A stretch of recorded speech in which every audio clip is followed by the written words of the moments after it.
outside of the pulmonary vein. And how long does the actual ablation part of this procedure take?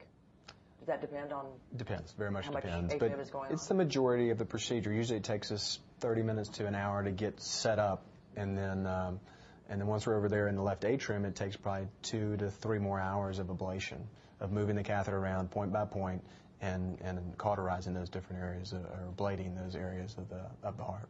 Wow. Let's take another question here. Do you have to make the heart go into AFib as part of your procedure in order to find and repair the problem? Yeah, that's a good question. No, you do not. This is an anatomical ablation, meaning that we know in the majority of people the triggers from atrial fibrillation come from the pulmonary veins. So what we do with the procedure is we go in and we isolate those 4 pulmonary veins from the rest of the heart. Now, once that's done, then we attempt to put people into atrial fibrillation. So we may stimulate their heart very, very rapidly. We also use a drug called isoproterenol, which is almost like an adrenaline drug. We use that during the procedure. During the procedure. We use that at very, very high doses. And what we're doing is we're trying to put the heart into atrial fibrillation. So after the pulmonary vein isolation, not everyone are we able to put into atrial fibrillation, but some patients we are. But that's a good thing. Is it a good thing if well, you can't? If you can. If you can, yeah. If you can, or if you can't, that's a right. good thing. If you can, then that means there's likely more ablation that needs to be done. And like I mentioned, not all atrial fibrillation comes from the pulmonary veins. There are some other areas in the heart where this atrial fibrillation comes from. And so once we put a patient into atrial fibrillation, after we've isolated the veins, we then go look for these non-traditional areas where the atrial fibrillation can be coming from, and we ablate these areas. Okay. Wow, amazing. I understand you have another slide, maybe more than one, but you have something else you want to show us in terms of the slides as opposed to the video. So we'll get back to the video. This is basically an image of what the circular mapping catheter looks as we're roaming it around the heart. And you can see here that to the right of your screen is the left superior and the left inferior pulmonary vein, and to the left of your screen is the right superior and right inferior pulmonary vein. And you could see, as I mentioned before, we don't actually go into the vein. We stay on the outside of the vein, and we move this catheter around. And we actually don't ablate inside of the vein, but more in what we call the antrum. So this is just an illustration of the extensive amount of ablation that we do perform here in order to cure this. Wonderful. Let's take one more question before we go to our next piece of video. This person writes, I have had AFib for 4 months and have just failed a cardioversion after using Sotalol. Am I saying that right? Is ablation the next best step, or are there other medications I can use prior to trying ablation? Yeah, there's a couple other ones that we might try if she's not tried any other rhythm medication besides Sotalol. One is Ticussin, and the other one's amiodarone. So she does have other medication options, but if she does have a lot of symptoms and atrial fibrillation is something that's causing her problems, then ablation certainly is something that she could consider. If you look at the indications for ablation, we actually have indications, and they basically say that you should have failed 2 antiarrhythmic drugs. Now, one of those antiarrhythmic drugs is something called a beta blocker, which we really don't even consider to be an antiarrhythmic drug. But the second drug would be a drug called flecainide or Sotalol or Ticussin or amiodarone or Norpace. Usually, I tell patients if they're young and they're healthy, they don't have a lot of comorbid conditions, they don't have a lot of lung disease, they don't have, then the next step would be to go ahead and have an ablation. Usually for my older patients, I say, well, listen, maybe we need to try a second drug, or I should even say a third drug. Maybe we need to put you in the hospital and try you in Ticussin and see if this works. And only if that works do I then recommend the ablation. So I think for me, I more sort of cater it to their age and their risk factors than someone, there's no really cookbook way. But if she's young, otherwise healthy, has failed Sotalol, 40s to 50s. 40s to 50s, yeah. I would Good say, answer. Yeah. I would say she would be a candidate for an ablation at this point. Yeah.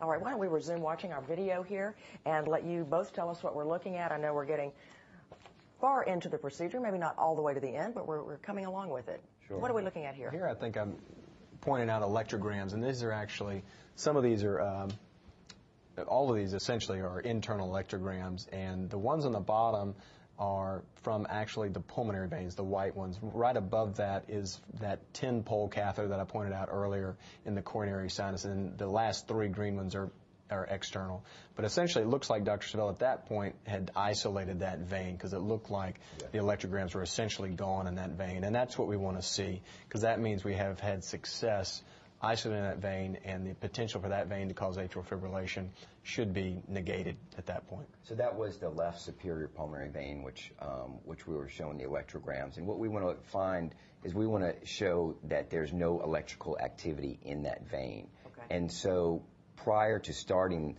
the ablation, we placed that circular mapping catheter inside of the vein, and we measure the electrical activity.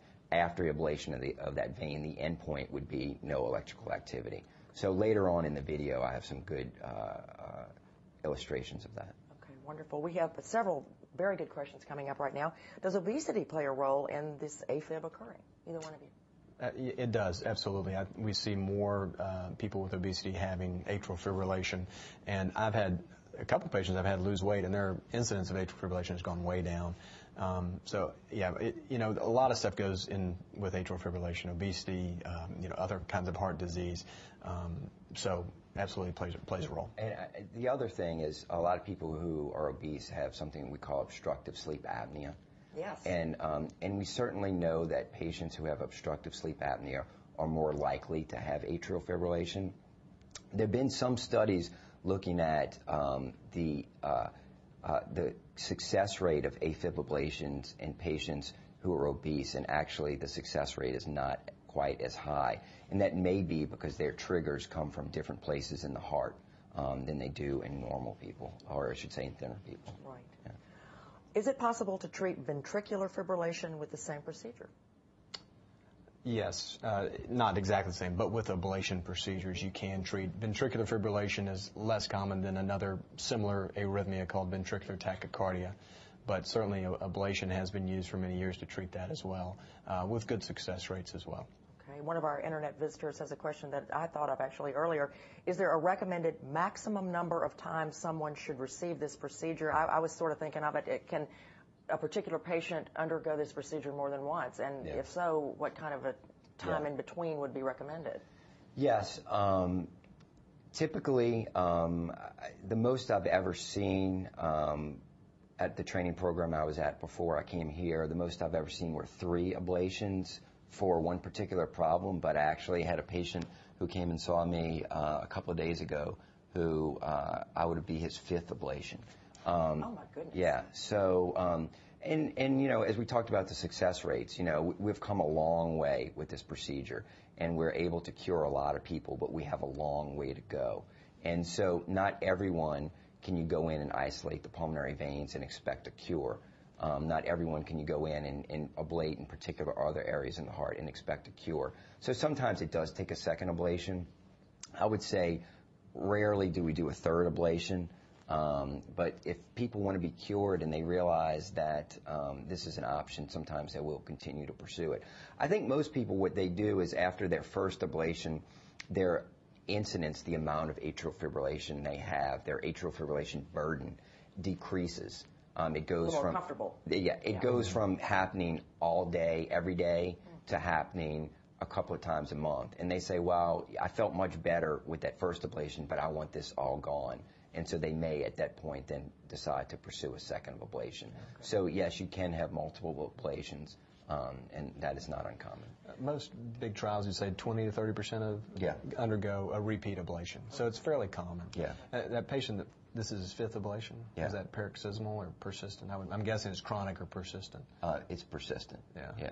So he's never been able to get out of it with ablation. Correct. Wow. You mentioned your training, and one of the questions we had was about the type of training that the two of you have had individually in your careers, Sure. and we're just kind of wondering what it takes to get you to where you are now Sure. to be these experts. I'll start out. I did my internal medicine training at Vanderbilt in Nashville, Tennessee, and that's actually where Dr. Smith and I first crossed paths. That was a 3-year training program. From that point, I went to the Cleveland Clinic and did an additional 3 years in